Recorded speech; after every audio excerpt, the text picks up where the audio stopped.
Kasing tunog mo sila Lanceta, Invictus, Krega. Teka, ang gara mo, bes. Kaya pala puro ka katinig. Kasi marami kang kaboses. Kay Nico, di man lang nagpasalamat. Pag nagsusulat ka, kasama siya, di ba? Mas malambot ka pa sa lovebirds. Hindi mo kaya mag-isa.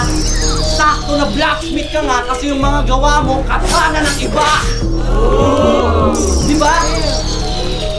Amlamin niyo muna. Simen, talagang kupal ka. Talagang kupal ka.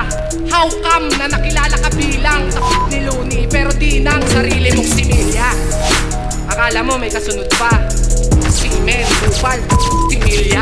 Namnamin mo muna.